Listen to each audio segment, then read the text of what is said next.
What could be better? We're at a Wednesday yachting luncheon at St. Francis Yacht Club. We look out the window and there are lasers racing. They're being coached by the U.S. sailing team. We have Malcolm Page in the room, the chief of U.S. sailing. Malcolm, raise a hand. Thank you so much. Nice to have you and the boys here. Stand up, Malcolm. And we thank you. Nice to have you. Welcome again, Malcolm.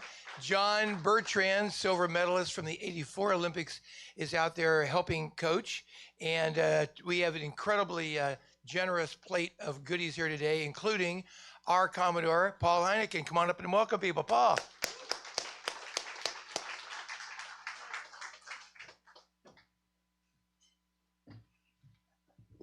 I usually try to just say, welcome from the flags, the board, all the members of the yacht club. Welcome to everybody online. Ron does a great job, and we're really eager to hear from Luke. But I have to steal the microphone for a minute longer because I fought with that fin for far too long in the history. And as we were saying, I have a guest here, a friend of mine. It dates back to 1968 Princeton, when we were classmates with Carl Van Dyne. And Carl and I went out to San Diego for the final trials, which he, of course, won. Then didn't do then he hit the mark in one race and was protested out on a bad protest in another. And they changed the racing rules of yachting because that was so unfair that you could re-round the mark when you touched the mark in that era. That was the new Carl Van Dyne rule, which has since been changed again. After that, Ed Bennett and Louis Nady from this club went to the '72 Olympics. 1980, when I was done with medical residency and trying again, John Bertrand won it all, but it was boycotted, so he didn't get to go. 1984, John went. He's out there coaching now and got a silver medal behind Russell Coutts. And there was a controversy that year about the competition between he and Russ, which I won't go into. By 1988, Russ Silvestri was our alternate. In 2000, Russ went to the Olympics on his own. Sydney.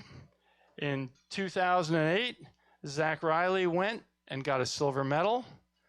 In 2012, Zach Riley went again and unfortunately didn't medal. These are all St. Francis members, all in this torturous fin class. And then in 2016, we had Caleb go and get a bronze, and now Caleb and Luke are pushing each other around. So that's my little fin history for you guys, and I'm really looking forward to this. Thank you. Thank you, Commodore. Wonderful. Let's see, a few other things Tommy put on the screen. We are St. Francis Yacht Club, thanks to the thoughtful planning of Russ Silvestri and others at that club, now participate in the big Lipton Cup celebration. So I want everybody to know that the Lipton Cup will be happening this week. I'll be in Marblehead racing in the World Championships, IODs, but it'll be happening over there. And also, in a few days, on Sunday here at 3 o'clock, you'll get a chance to see just about to be released a movie called Maiden, and that's all about the original all-female crew to go in the Whitbread race. And I'm just going to show a snippet of it here for a second. But Tracy Edwards, who is the skipper on that incredibly cool event, she'll be here speaking at 3 o'clock at our yacht club. Here's a few moments of the film that's about to be released. For me, sailing was about freedom. It was freedom of everything. It was leaving everything behind. My father died when I was 10. My parents instilled in me a sense of determination. So when I heard about The Whitbread Round the World race, it was just something I had to do. Sailing at that time was very male-dominated, and there were just no women anywhere in it. The Whitbread Round the World race at 33,000 miles is the longest and most challenging on Earth. I wanted to be part of this. I remember going to the skipper, and he went, "We're not going to be the only racing team in the world with a girl." And that's when I made the decision to put an all-female crew into the race. I didn't want a real job. I wanted adventure. I just thought that would be fantastic. I was going to do everything I could to do it. We didn't really take it seriously. There was nothing to show that they would be acknowledged for anything other than failure. I was so full of doubt and fear. All I was thinking was, am I the right person to do this? 3, 2, 1. The whitbread race is underway. We weren't naive. We knew it was going to be hard. We didn't think they would even finish the first leg. It was something that we were told we couldn't do, but we were doing it anyway. It was the first time in my life I had stood up for something I believed in, and the harder it became, the more I wanted to do it. As we were finishing the first leg, I said, "Is that loads of little birds over there?" Then we realised it's thousands of people. They were not there for us. How many times we were told we couldn't do it? You're not strong enough. You're not skilled enough. You'll all die. It was brilliant. Just completely overwhelming. What if I tell you about a young girl who had a dream about sailing around the world? What if I tell you that it did happen?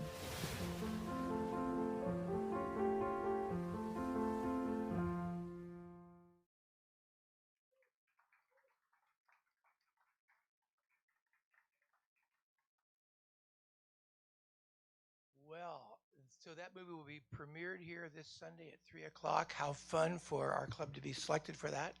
Now, a little bit about future speakers. You want to come by in September. Michael Brodsky, he's a lawyer who's filed this much paperwork from the floor to here, not kidding. I've been in his office more than this much. And he was part of saving the California Delta and thus San Francisco Bay from giant twin tunnels. So you want to meet the guy who was up to his arms in the litigation and the battle and listen to his structured argument, which won the case. And so he'll be here in September 18th, just before he'll be a Lighthouse speaker guest at the Yacht Club to tell all the guests about doing so. Then you want to come by in August. Art Garfunkel will be here to talk all about the making of a San Francisco bar pilot. Then we'll listen to Stan Honey on July 24th, talk about who just won the Transpac and how they won the Transpac. Jennifer Bushman will be here to talk all about Journey of a Waterman. She'll talk about what it is that people who use and play on the water all the time are doing to make sure that our playground and, in fact, the source of 3/4 of the food in the world stays healthy.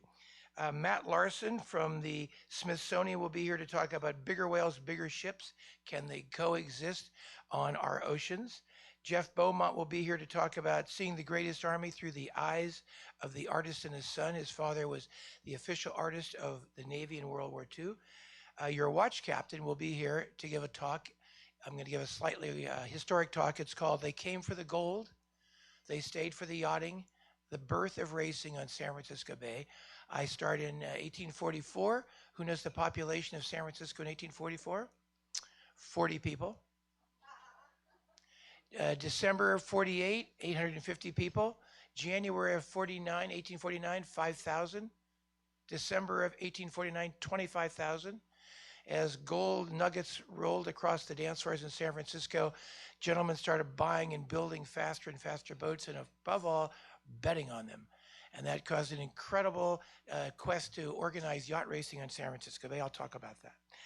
And next week, Bill Lee will be here to talk about who's going to win the upcoming Transpac. Who better to talk about that? You'll recall that his Merlin held the record for 20 years, about a quarter of the race's history.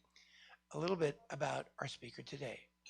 Imagine you're 5 years old, your sister isn't quite looking, and you jump on the 420 to go sailing with her.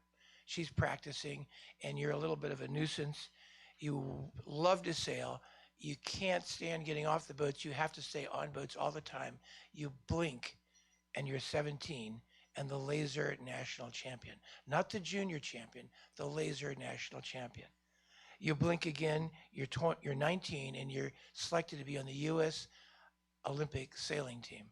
You haven't made the Olympics yet, but you're on the sailing team.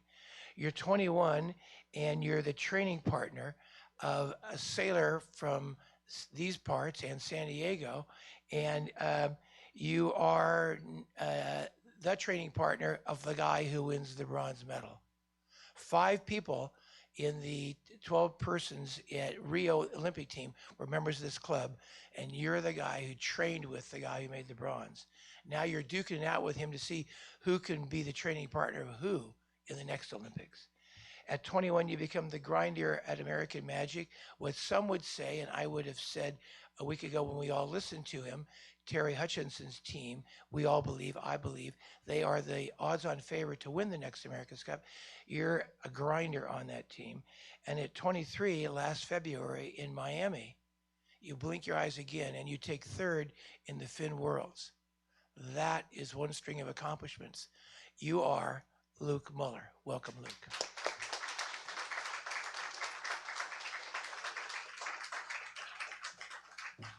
Just to clarify, it was not the World Championships, it was a World Cup event, but I did podium, and it was probably my best performance of my career yet, so thank you. I just want to start by saying how cool is it to be here with my family and, you know, the club that has brought me into their arms. I'm a Florida kid. I grew up nowhere near a yacht club. We have a U.S. sailing center, you know, 30 minutes from our home.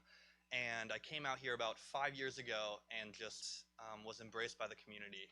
And I could not be here standing at the St. Francis. I couldn't have sailed on this bay. I couldn't have even gotten a boat without you guys. So thank you. Yeah, give yourself a round of applause.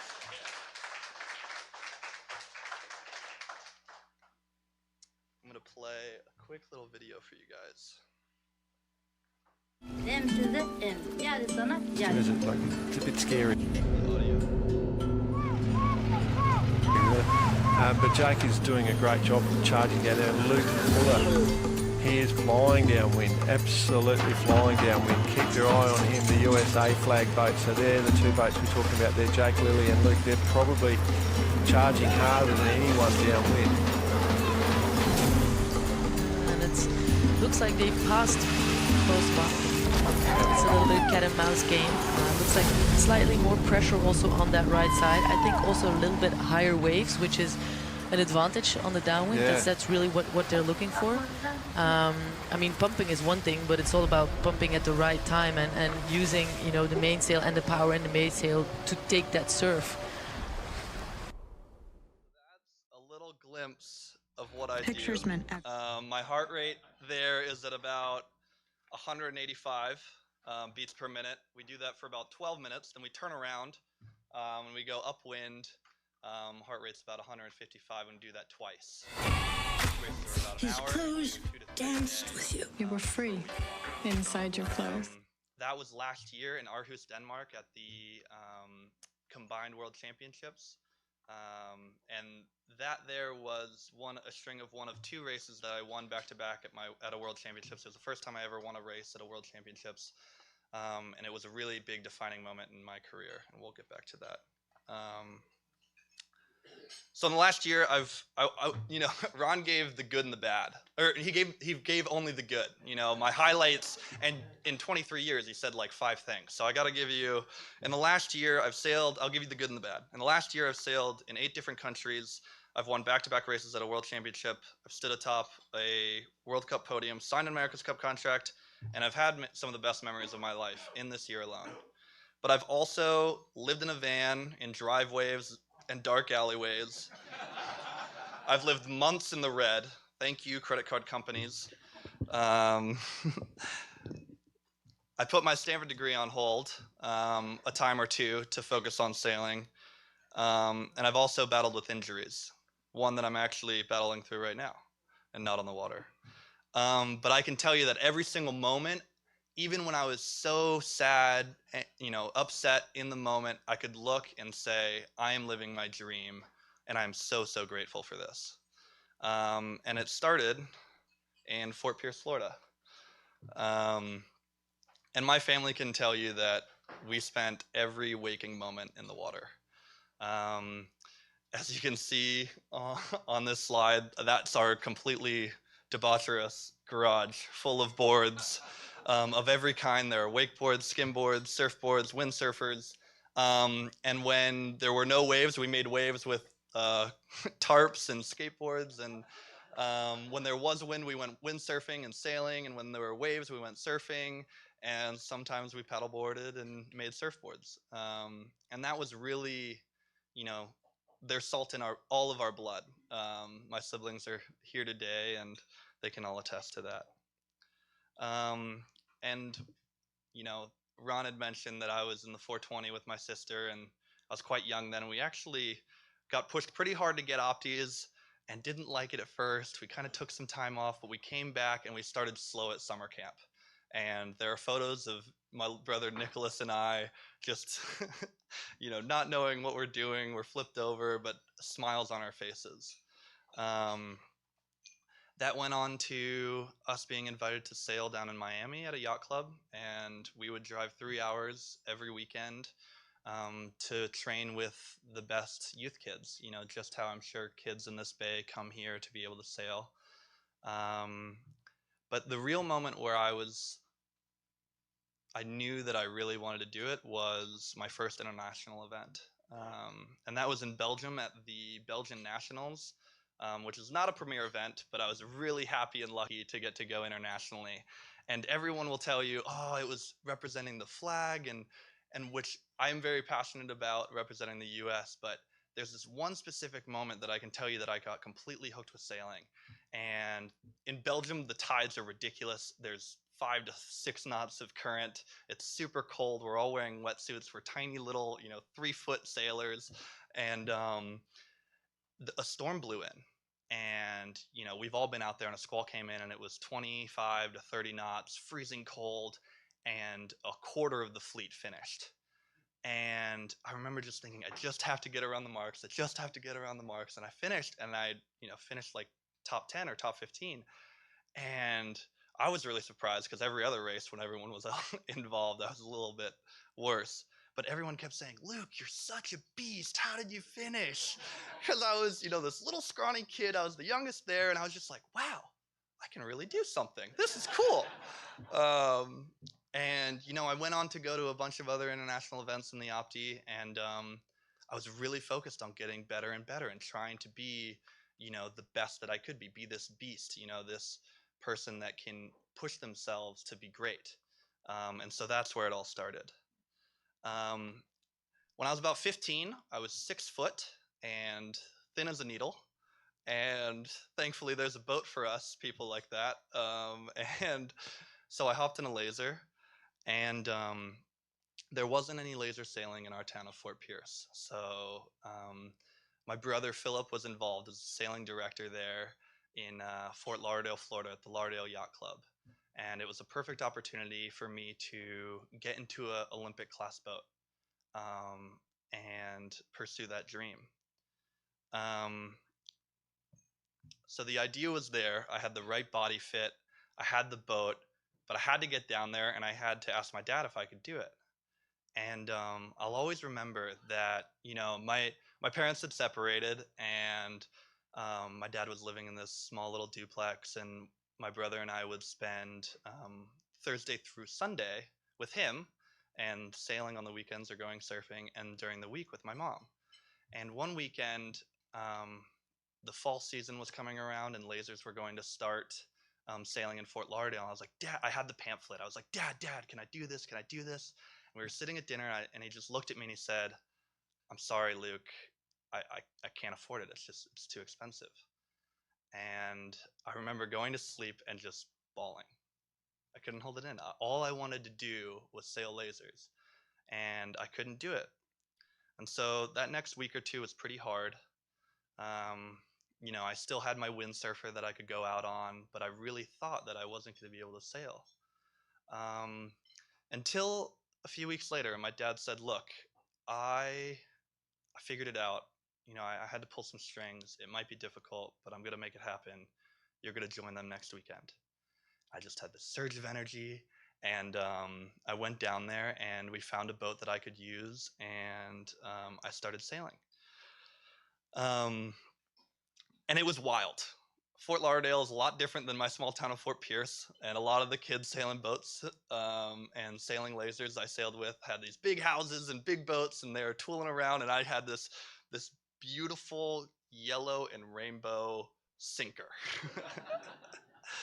And it was so slow, it was waterlogged, and it was older than I was.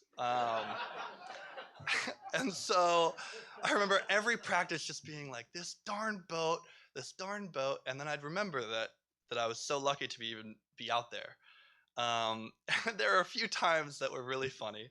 One of which where my dad couldn't make a payment for the for the program, and the treasurer, who at the time, very very nice man, but he came up to me and I was launching my boat, and he's like, "Luke, you're not really allowed to sail right now. Your dad hasn't, you haven't paid for the program." And I was like, I'm sorry. That's your problem with my dad. I'm just going to go sailing right now. I can tell you I hiked really hard that day because I didn't know if I was going to be able to come back.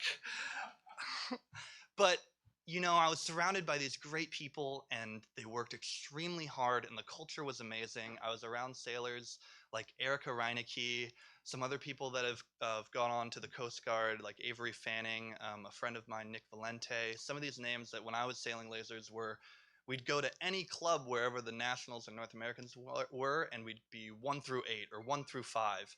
And it was just awesome to see how hard this group worked and how working together really made results. So that stuck with me for a bit. And so I continued in high school. I got a little bit better and better. And when I was a sophomore, we got a new coach. His name is Chris Dold. He's from Canada. Some of you may know him. He came down and he had an extremely disciplined, regimented, and passionate coaching style. And I had been somebody who prided myself on working out. I lifted weights since I was like 13. I was really into learning all different types of exercises and ways to get fit. And he just says, "Luke, you're not fit." I was like, whoa, what do you mean? I work out, 3 days a week. He's like, "No, you're not fit until I say so." And I was like, okay. And that was an experience where the entire team changed. Every weekend we would go down there, and if there was any slip up, if we weren't all on the line at go during practice races, we'd be doing 720s for 10 minutes, and some kids were emptying their lunch on the side of the boat and having heat stroke problems. But I'm telling you, we all rose together. We would come in and do burpees for hours and come home, and we'd all tell our stories of trying to put our backpack on Monday and just walking through the halls crippled because we were so sore. But we all got stronger together, and we really realized what hard work is all about. So I had the opportunity to go to the Youth World Championships, even though, let me backtrack a little bit. So I grew in the radial, which is the smaller laser, until I got a little too heavy for that. I was in the 175-pound range, and the men's standard, which is the Olympic class boat, was there, and I got into that and had a great time sailing Orange Bowls and North Americans and a national championships out here in San Francisco. And then the opportunity for me to compete at the Youth World Championships came up. There was only one problem. It was in the radial. And so I had to go back from being 187 pounds and healthy in the men's class to going to the boys' class to compete for the US. And that was a struggle. I lost all the weight I could, and I got down to 163 pounds at 6'3". And I got really good at cycling.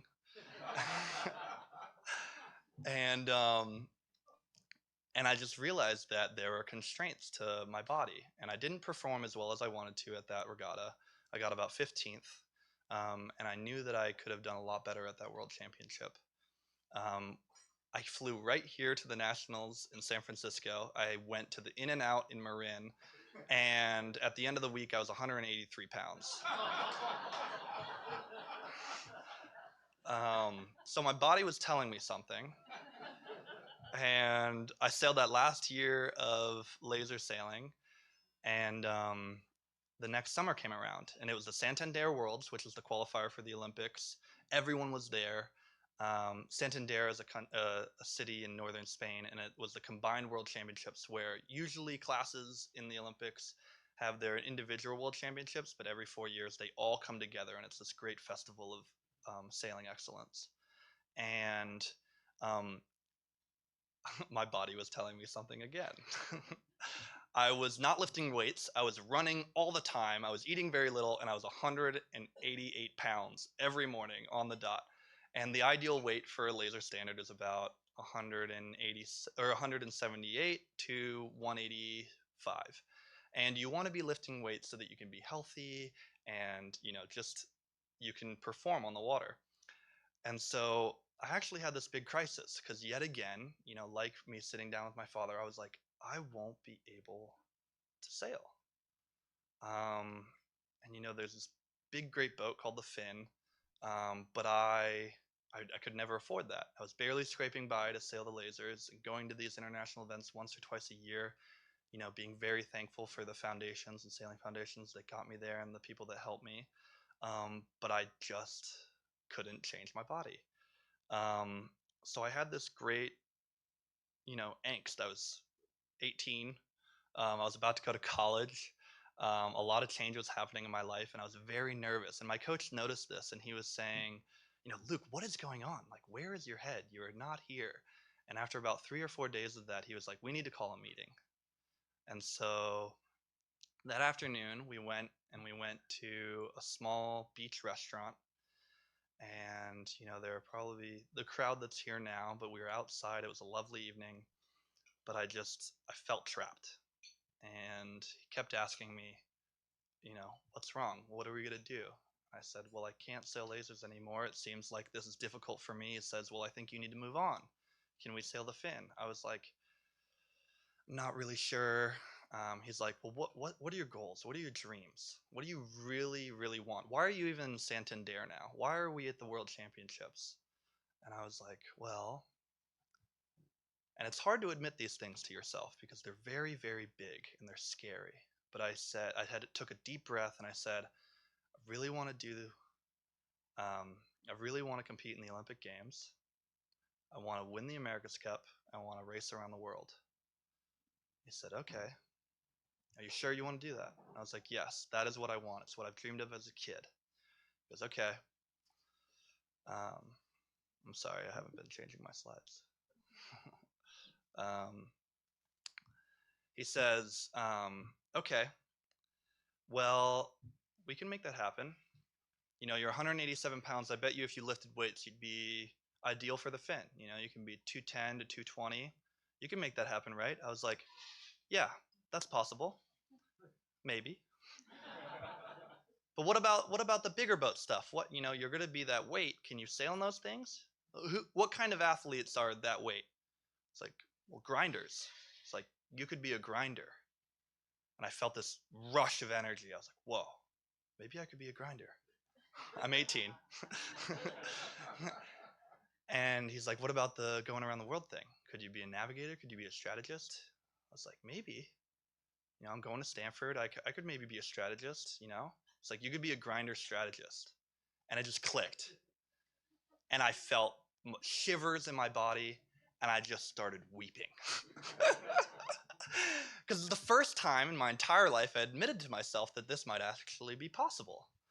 And I remember this entire restaurant just fell silent, and they all just rotated and looked straight at me, to this crying boy. And my coach looked at me and he goes, Luke, that was incredible. I think you should go for a walk. And so I went for a walk and I cried a bit more, but there were cries of joy and I was smiling. And the next few days really made a lot of sense to me. And I was journaling and I wrote it all down and I started to sail a lot better. But now it was the hard part, which is trying to take the first steps to doing it. And I was going to school, to university. So I flew from Santander and I flew straight to San Francisco. I'd never been out here, other than for short stints, and I was about to live here for at least 4 years. I didn't know how heavy a fin was. I'd never touched one. I've never been in one. I didn't know anyone out here. I'd been to the St. Francis as a regatta participant, but never as a member, never as, spending much time. And so I was really nervous. And I was also excited. I kept asking around, who has a fin? How can I get a fin? How can this happen? And everyone kept saying, oh, there's this guy named Russ at the St. Francis. He's a mover and a shaker. I was like, Russ, okay. So I keep hearing Russ, and I email him, and he comes right back to me. He's like, oh, you're Luke Muller, huh? Yeah, you used to sail lasers. You need a fin? Yeah, we're going to figure that out. Okay, cool. I was like, okay, wow.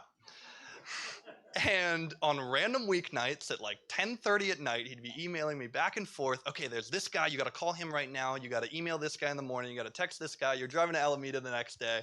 And we just tried to make it happen. And finally, we found a fin over at San Francisco Yacht Club with Forrest Gay, who set up a great deal for me to rent for a very cheap price so that I could sail my boat at the Stanford Boathouse in Redwood City. So I finally got a boat. There's a picture on the slide of the boat that I sailed there. It was really dirty, very old, just like my first laser. And I've got a picture of the ferry building up there because after I sailed the boat a few times, Russ wanted to meet me. I was like, oh God, this guy was, really thorough with his emails and very on top of it and working really hard. I'm a little nervous. So I grabbed my skateboard and I hopped on the Caltrain and I got dropped off at 12th Street and King. And I rode my skateboard in my polo shirt and shorts, and I skateboarded all the way to the ferry building. And once I got there, I was like, shoot, I am drenched in sweat. And I walk up the stairs, and you've all been there. There's, the beautiful open market, awesome interior, and then there's a little side where you can walk up to the second floor to the offices. And Russ had an office there at the time. And I walked up, and the the receptionist was just looking at me with this scowl, just like, who are you? You obviously aren't here to visit anyone. How can I help you? Can I show you where you actually need to go? And I was like, I'm here to see Russ Silvestri. He was like, oh, really? Okay, well, that's that door. And we went in there, and it was a full-on interview, and he's like, well, what weight are you? Yeah, no, that's too light. You need to get heavier. How's the boat? Is it good? Do you like the boat? I was like, yeah, I mean, it's hiking. It hurts a lot. It's a lot different than laser. He's like, what about that pumping? I never did that when we were back there in Sydney, but it looks pretty hard. And I said, yeah, it's tough, but I enjoy it. I've done a lot of rowing, and I really liked it. He's like, okay, good. Well, yeah, we'll talk later. I was like, okay. Nice to meet you. I'm going to leave now. And I skateboarded back to campus. That year was full of studying, lots of books, and time spent in the library. I can't tell you how many times I fell asleep on those couches in the library. And weekday and weekend sessions in my fin, just trying to learn, making mistakes after mistakes, feeling like a novice again in a very heavy old boat, barely able to get back to shore, but the whole way I was smiling. That summer, I went to Valencia, Spain. In the top left there, that was a training camp there. There was a great spot called the Dinghy Academy where some of the world's best sailors join together to live and sail. And every single day, it's not very organized in the fact that there's not a lot of support staff, but all the sailors buy in and there's a routine. Every day at about 2 or 3 p.m., because it's so hot, the wind picks up and we go out and we set a course and we run races for 2 to 3 hours. And we all come in and we have dinner together and we do it the next day. In the morning, everyone's lifting weights and cycling, and in the afternoon, we're sailing. And that happens every day without fail. And it was perfect for me to rent a boat and to just sail there and live there on a cheap budget. We lived in the marina. It was oily and dirty, but it was fun. I learned a lot there. That whole year, I did lots of sailing, did lots of studying at school and some college sailing. I got to sail a Flying Phantom with my little brother at the Red Bull foiling generation, and just trying to refine my craft and learn the fin, get by at school, and become the best athlete that I can. But at some point, I couldn't sail enough. I was leaving school 2 weeks out of every 10. I was that whole Red Bull event that I showed you, the entire time I wasn't sleeping. I was doing book reports, I was doing engineering homework, and your body can only take so much, and you can only get so good if you're only part-time. And so I was really starting to think, you know, I'm starting to get better at fin sailing. Am I ready to go full-time? And I knew this was the habit because I was starting to enter medal races, which, as you may know, the top 10 of every regatta on the final day, they sail together. It's extremely, for a young sailor, it's extremely exclusive. It's the highest of high. You're trying to get that top 10 spot so you can sail on the final day. You don't want to pack your boat up early. You want to be there. And I was, in that year, I went to 2 medal races. One of them was in Kiel, Germany, which is very cold and windy, very hard to race. But I got the 9th spot, and I stayed there after the medal race, and I said, I really want this. And I couldn't just do it sailing during the summer and, you know, 20% of the time during school. So I started to plot, and I said, I need to figure out how to leave this thing called school and go sailing full time.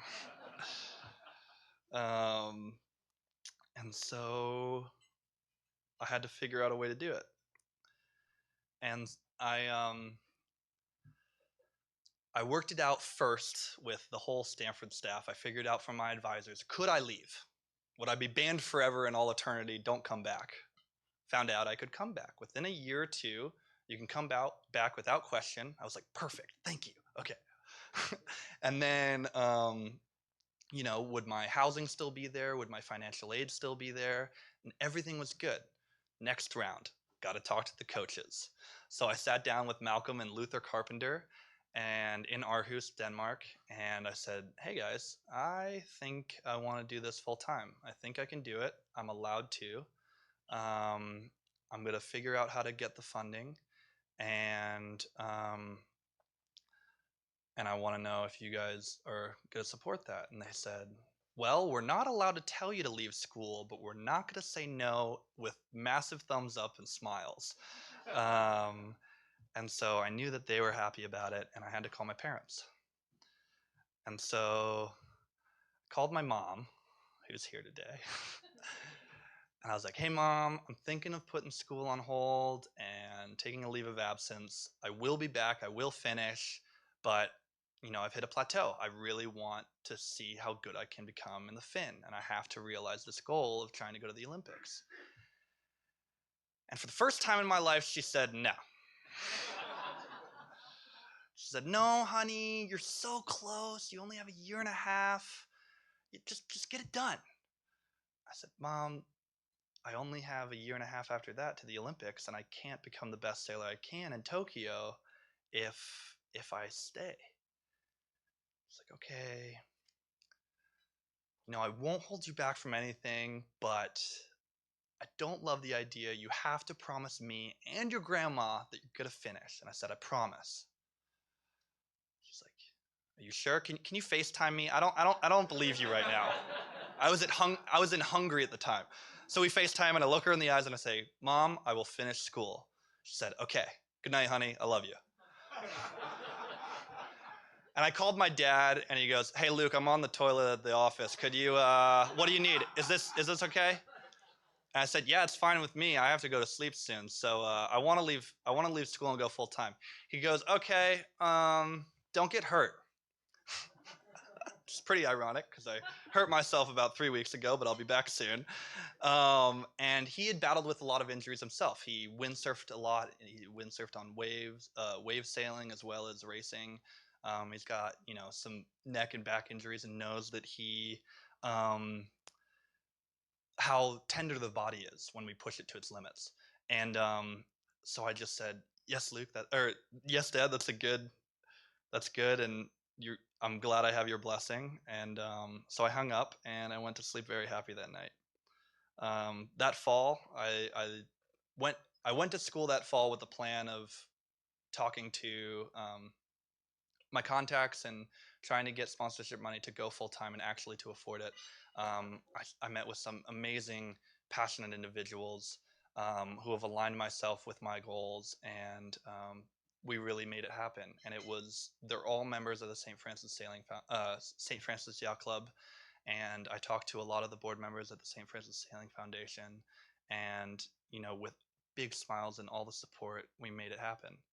I know I'm running late on time, so I'm going to go a little faster here. But essentially, that 9 months, I started slow. It was really tough. I was living in Miami with my sister and my brother-in-law, battling traffic, sweating all day, sailing by myself yet again, not knowing if it was the right choice. I had a terrible Miami World Cup event, and I was just really down in the dumps.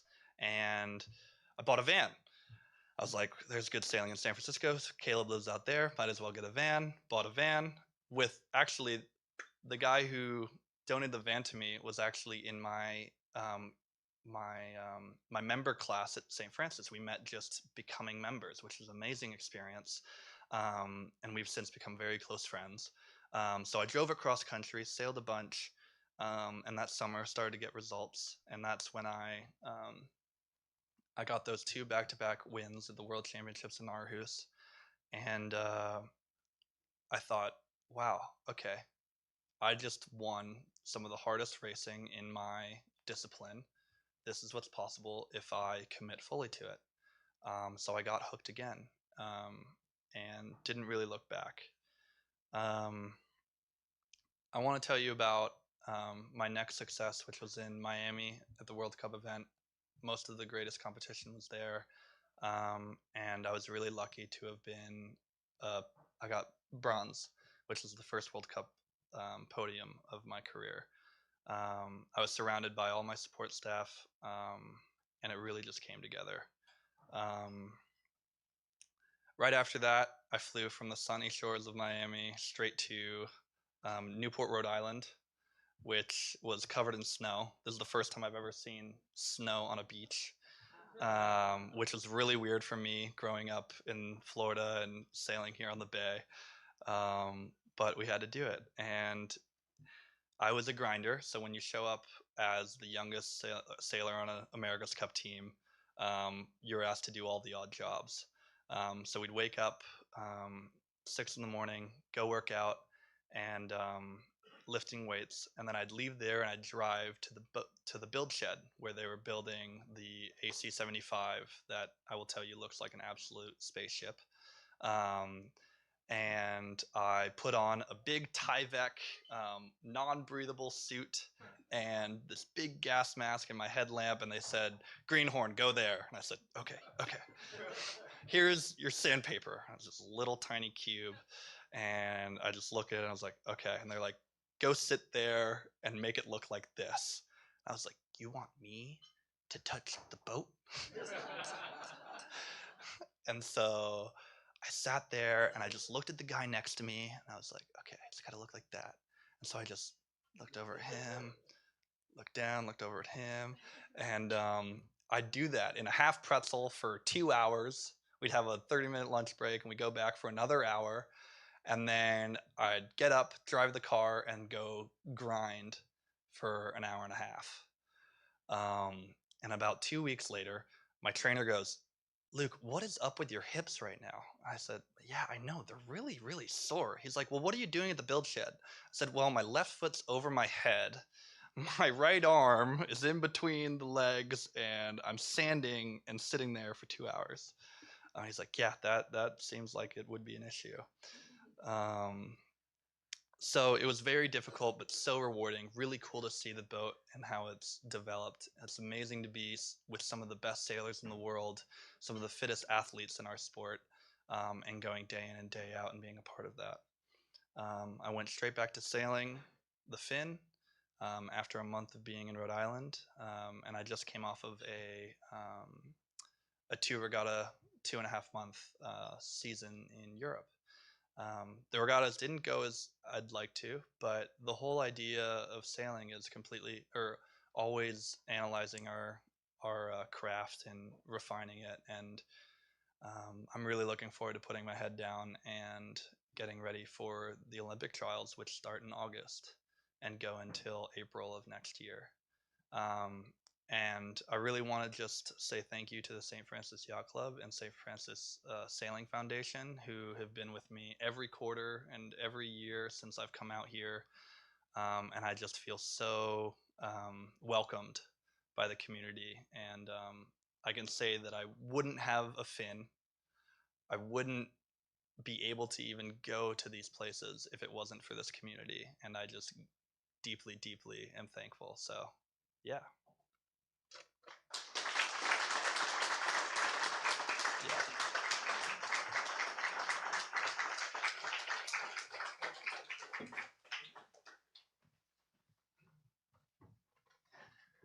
Welcome again to the Wednesday Yachting Luncheon. Our guest today, Luke Muller, is on the U.S. sailing team, and he is battling for the potentially last fin berth. As you know, the class is potentially going to be canceled. This class, this fleet, which has been in the Olympics since I think 52, is an incredible endurance event. 56, incredible endurance event. And so, Luke, let me ask you, how often in a day, a typical day like today, how often are you thinking about sailing? I think about sailing every single day. How many? I mean, once every 2 hours, once every 5 seconds? How often? I used to think about it incessantly, but as I've grown, you're able to turn it on and off, and you try to concentrate those hours. I mean, I probably think about sailing when I'm not on the water. I'll think about sailing. I mean, hours, and then when I am sailing, it's from when I wake up until when I go to sleep. Give us a thought. What are the issues you're thinking about? Well, what's great about sailing is that there are so many facets of this game. As you know, there's strategy, there's tactics, there's boat handling, there's boat work, there's logistics, there's sponsorship, there's just trying to get your boots on. And so the problems vary, which keeps me very engaged. And even though I'm not sailing on the water right now, there's tons of material out there to learn and to refine your craft. I'm looking at old video and looking at techniques, and also planning for upcoming training camps. So there's a lot of work to be done. So give everybody the sort of physical parameters of a fin: length, weight, height of the rig. You're challenging me now. I think it's in the high teens, like 17 to 19 feet. 16 feet. Paul probably knows all of this by heart. We should ask Paul this question. Okay.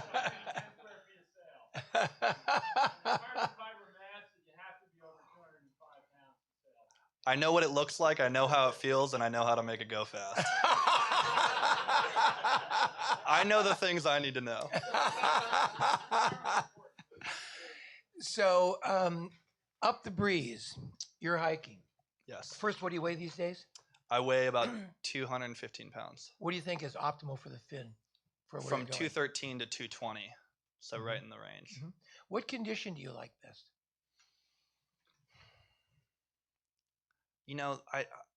This answer always changes. In Miami, we had light air, so I liked light air. When there's a big storm and it's cold, I like that. You try to adapt yourself so that you like every single challenge for a different reason. When it's light air, I think I am a mainsail trimmer on a TP52. I'm a mainsail trimmer. I'm a mainsail trimmer. When it's super windy, all I'm thinking about is I'm a cyclist. And you change these modes and you morph into what is the most important thing that's going to move the needle to make me go fastest. And I think that's true in every boat. When there's tons of current, you're focused on current. And so that's what I really try to do. So which point of sail do you like the best? I like to go downwind a lot. It's very physical. My heart rate is so high that my thinking starts to go, but that's a good thing, my coach says, because sometimes I think too much, apparently. So I really enjoy downwinds. It's a point of sail where you can get into a flow state and just lose yourself in executing perfect technique, which is something that's really cool. And so let's talk about that. Let's talk about the cycle, basically getting the boat to roll. Talk about the steps in your in a given cycle. Rolling the boat, pulling the main in. Talk a little bit about that. Yeah, so this is something that I thought about deliberately when I was sailing in Redwood City and trying to learn the technique, but now is completely mindless to me and in the back of my head. But essentially, you stand up from a seated position, you step as far away as you can, and then you pull with your entire body and press off of one leg and lay back as far as you can. And that's one cycle. And I don't know how and many that's from hundreds being on the weather side. from the weather, standing to leeward, and then you pull the main all the way back to windward. And I can't tell you how many hundreds of times you happen in a downwind, but I can tell you that it hurts and it's fun sometimes. And you basically get into like a zone where you're basically not thinking about it. What are you thinking about in that moment then? Well, sometimes it depends. Sometimes you're in a group and you're just trying to find that little tiny crease of breeze and that clear air to extend from your group. Sometimes you're alone and all you're thinking about is that one little wave ahead of you or the puff that's coming and trying to meet that puff perfectly. Or when you're down at the leeward mark, you're trying to navigate the crowd or the sea state in order to have a perfect rounding. So, what I'm thinking about in the moment is always changing. But definitely when you're off by yourself, you have clear air and you can just get in a perfect rhythm with the sea state. That's where it really becomes effortless power. So who impresses you down the breeze internationally? Who's a great downwind sailor internationally? There are a lot of very talented guys in our fleet.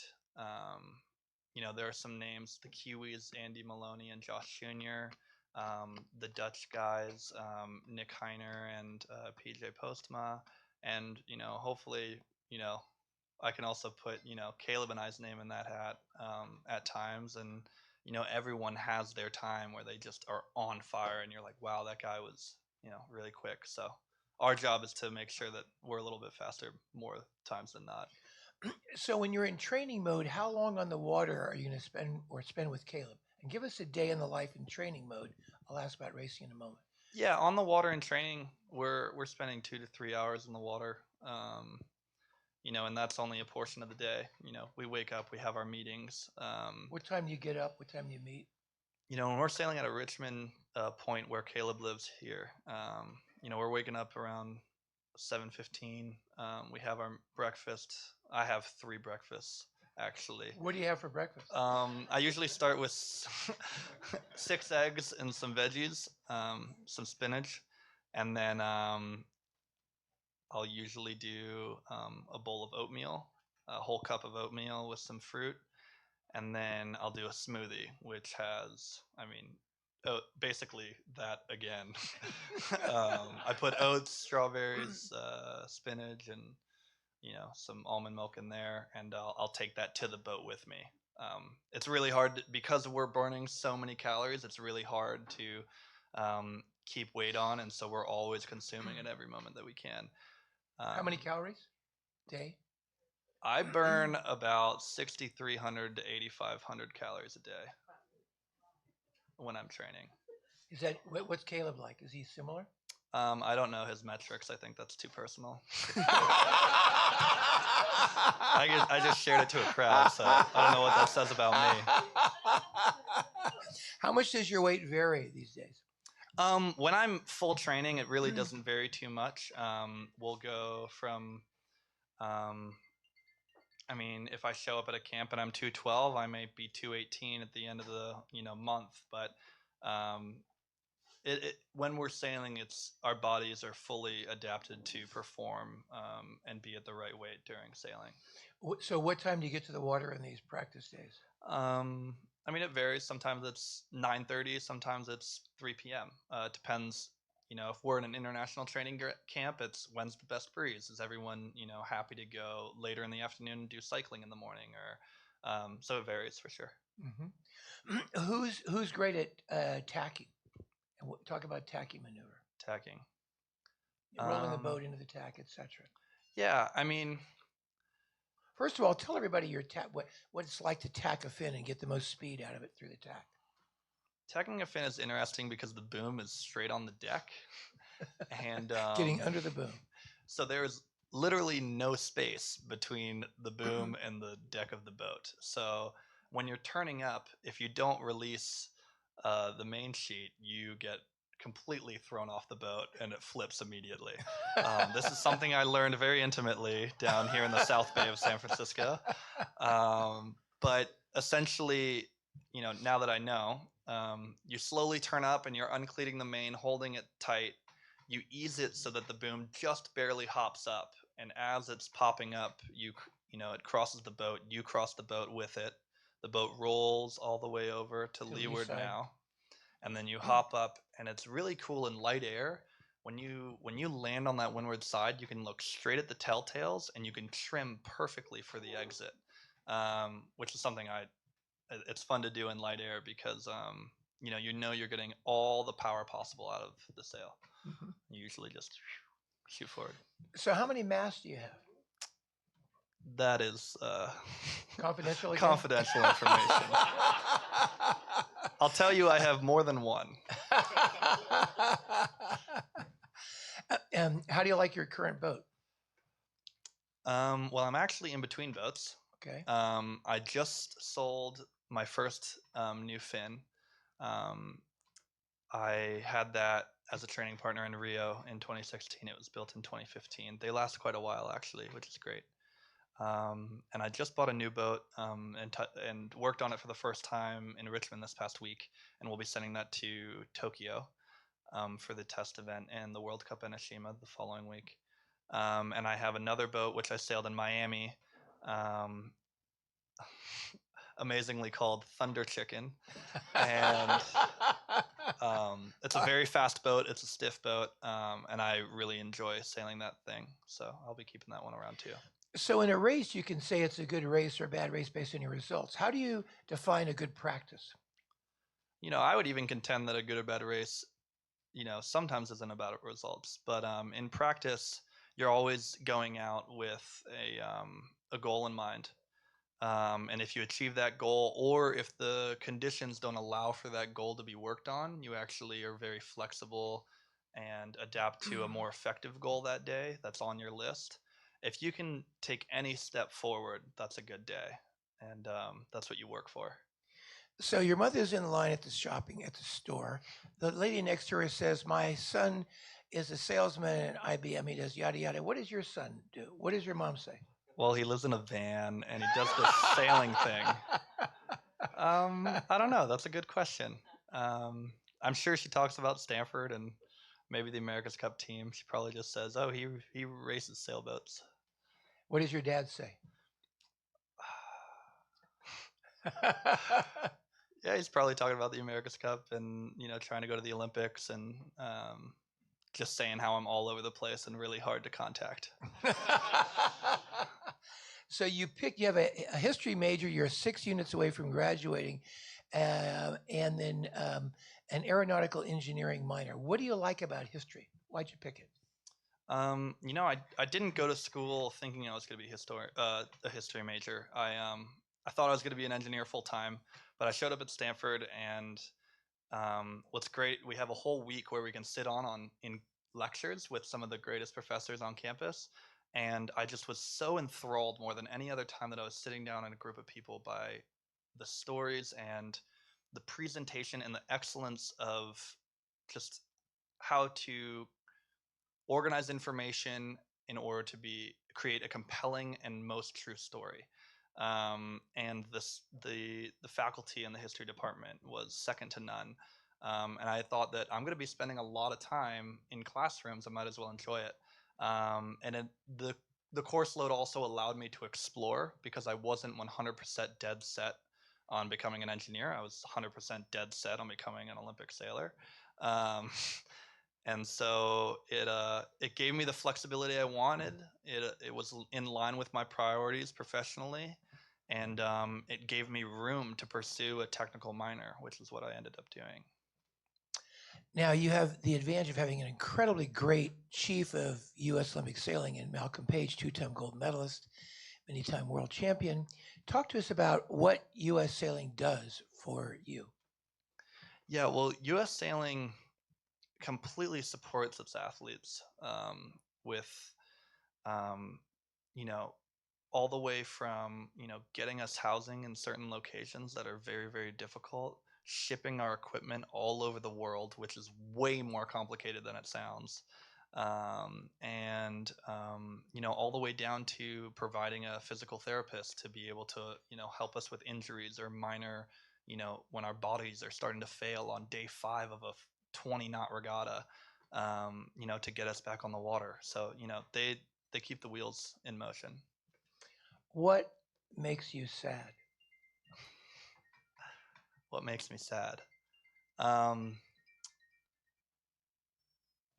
The thought of not giving my all before the fin is out of the Olympics. Yeah, not being able to, not to be finished with the fin and having to say, man, I wish I did way more. Which, you know, you can always do more, but you have to be proud with your effort. So I'm weary and sad of, you know, not doing enough. So that motivates me a lot. What makes you happy? Doing what I do. You know, I would say winning sailboat races, but it's a lot more than that. I love traveling. I love meeting people. I love working with, you know, the athletes and the support staff and just, you know, random travelers all over the world. I love, you know, communities like this who are so passionate about sailing, and hopping on NARS and IODs on Wednesday nights and trying to make slow boats fast, because that's what I do. I love working with, you know, people like Terry Hutchinson and just people that can motivate you to be the best version of yourself. Yeah, so everything about sailing makes me happy. Even the tough spots, even losing sailboat races, because, you know, it makes you sharpen up and makes you grow. So we have questions and comments from our Facebook followers. Julia, talk to us. We have a lot of comments from South Africa and from Europe and from Queensland. And the first is just a comment from Paul Erickson, who said, let Luke know if I can help him in St. Lucardale. Fort Lucardale, sorry. And Pedro Foiling Sailor from Queensland says, Julia, let Luke know I was inspired by the story of his sailing journey and will share this talk to inspire the younger generation to get an education through sailing. Pedro, this long time. And from Europe, Jean-Pierre Keekins from Montreal, sorry. What would you do to suggest that U.S. sailing does to keep up the fin in the Olympics class? What should U.S. sailing do to keep up? Well, you know, U.S. sailing doesn't keep the chips to keep the fin in the Olympics, and it's in reality it's a lot more difficult than that. There's a massive group of people that meet, you know, more than once a year, and, you know, they vote, and it's difficult. What I encourage myself and other sailors to do is look to themselves and say, hey, what can we do to keep the fin in the Olympics? Hey, do 49er sailors like the fin? Do they think it's cool? Can they say something about it? You know, and that's really, I think, we can all only do is control ourselves. So I think that if we look inward and see how we can preserve, you know, one of the longest standing Olympic class boats and one of the, you know, best crafts for athleticism in our sport, then I think we'll get a little closer. Last weekend. Yeah. So in '84, when I was coaching Russ in the fin, we've videoed everybody we could identify who was great at tacking or jibing or whatever.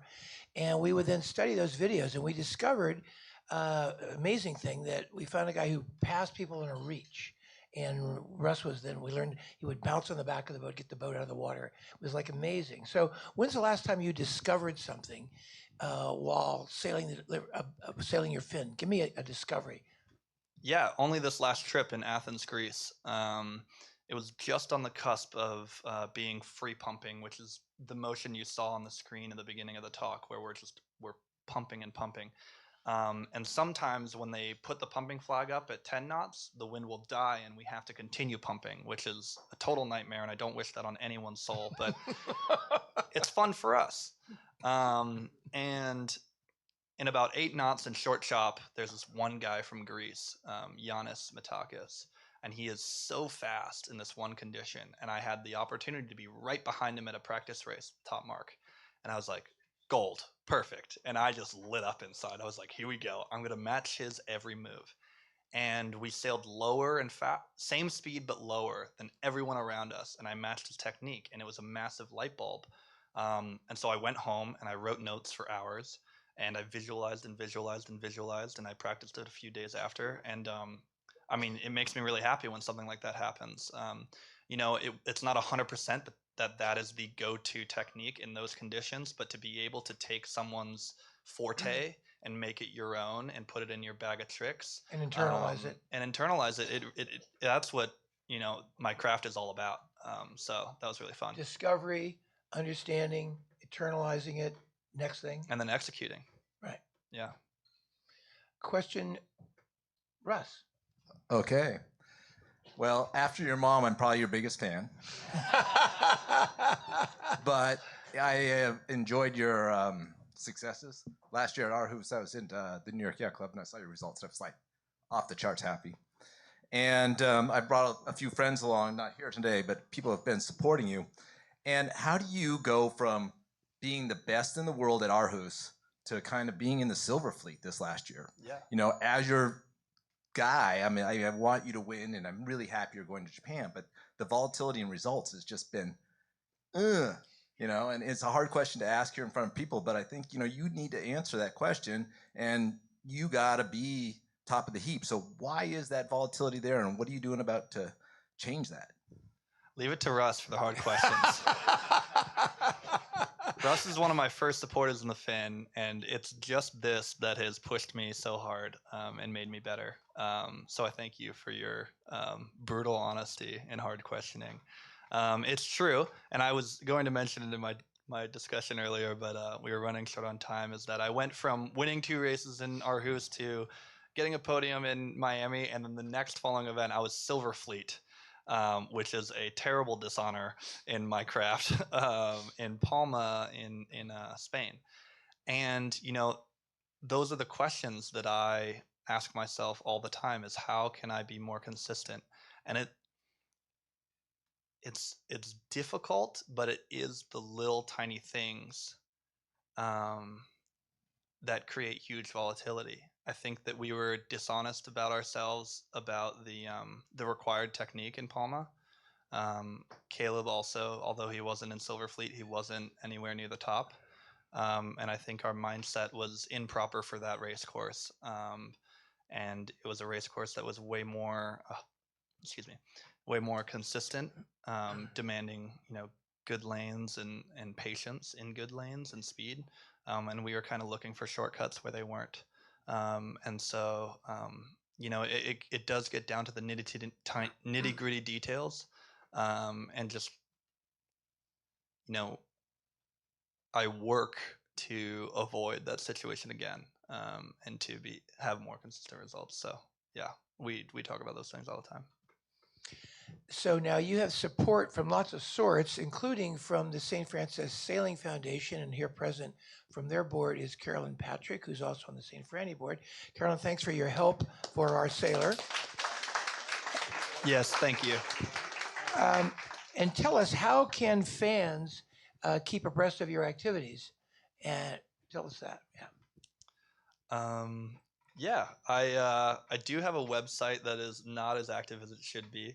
I guess, I mean, we're at almost every World Cup event, which is a great way to follow. If you do have Instagram, that is also a great way to follow individual athletes, including myself. And the U.S. sailing team does a great job of keeping you updated via Facebook and Instagram to our latest events. And they have links for results and athlete profiles and things of that sort. So the U.S. sailing team is a great way to keep up with the athletes, including myself. So on that website, you're saying? On the U.S. sailing team website is more preferable, on their Facebook and Instagram accounts as well. Great. Well, we very much enjoyed our conversation today with Luke Muller, who was on the U.S. sailing team and training hard with the Finn class. Luke, I know I speak for everybody here saying, good on you, mate. We want you to do well. Thanks so much for being with us. And with that, the luncheon is adjourned. Good going, guys. Good going. Good.